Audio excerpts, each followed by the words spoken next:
মৃত্যু এমন এক জিনিস যেটা বাবার কাঁধে সন্তানের লাশ উঠায়, দাদার কাঁধে নাতির লাশ উঠায়। এজন্য এখান থেকে পালায়া যাওয়ার কোনো সুযোগ নাই। এই রাস্তাটাকে সুন্দর করার সুযোগ আছে। এই রাস্তাটাকে আল্লাহর দেওয়া বিধান মেনে এই মৃত্যুর রাস্তাটাকে জান্নাতের রাস্তা করার সুযোগ আছে। আজকে তাকে কবরে ফেলে আসার পরে আজ তার সন্তান, তার আত্মীয় স্বজন কেউ তাকে রাখতে চাচ্ছে না। এজন্য বাড়ির থেকে নামায় দিছে। যেই ঘর এত মায়া করে বানিয়েছিল, আজ সেই ঘরটা তাকে আটকাতে পারে নাই। যে সন্তানটার জন্য নিজের পায়ের জুতা হয়তো বাবারা ছিঁড়া গেলে তালি দিতে দিতে মুচি মাঝে মাঝে জিজ্ঞাসাই করে ফেলে, ভাই জুতাটা পাল্টান না, এই এক জুতার কত তালি লাগাবেন? বাবারা সেদিন বলেছিল, জুতার তালি লাগাইতে যে খরচটা, এটা আমি সামর্থ্যের ভিতরে আছে, কিন্তু নতুন জুতা আমি পরবো কেন?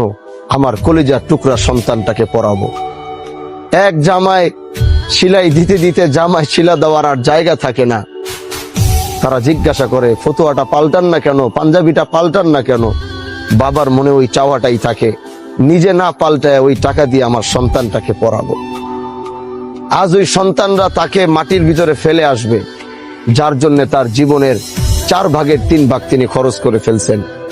আজ কোন সন্তান এরকম পাওয়া যাবে না, বা তার কোন সন্তান আজ কবরে দাঁড়ায় বলবে না যে আমার বাবার সাথে আমারে কবর দাও, আমি কবর থেকে উঠবো না। পৃথিবীর এরকম কোন সন্তান আজও জন্মগ্রহণ করে নাই। তার মানে সবাই তারে তাড়াহুড়া করতেছে, আমরাও এখন তাড়াহুড়া করতেছি কোন রকম জানাজার নামাজটা পড়েই তারে গিয়ে খালি মাটির নিচে ফালায়া যার যার জায়গায় সে চলে যাবে। নিথর এই দেহ একাকী ওই কবরের মধ্যে পড়ে থাকবে। ওই কবরটা কারো জন্য হবে জান্নাতের টুকরা, আর কারো জন্য হবে জাহান্নামের টুকরা। এজন্য ভাই আমার, বাহাদুরি বাদ দাও, সব অহংকার বাদ দিয়ে আজ এই সাদা কাফনের দিকে তাকাও, আর আমার নিজের কাপড়ের দিকে তাকাও। আজ আমি কালো শেরওয়ানি পরে আসছি, আপনি সুন্দর একটা জ্যাকেট লাগাইছেন, কেউ সুন্দর একটা ওয়েস্টকোট লাগাইছেন, কেউ সুন্দর একটা শার্ট লাগাইছেন। কারো শার্টের ভিতরে এমব্রয়ডারি করা, কারো জামার ভিতরে নকশা করা। আজ এই সাদা কাফনটার দিকে তাকাও।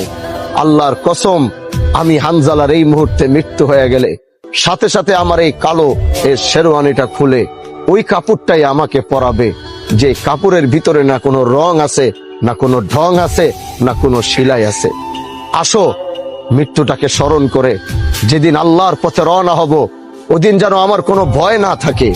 যেদিন আমার রবের দিকে রওনা হব, ওদিন আমার ভিতরে যেন কোনো রকম ভয় না থাকে। ইয়া আইয়াতুহান নাফসুল মুতমাইন্নাহ ইরজিই ইলা রাব্বিকি রাযিয়াতাম মারজিয়া।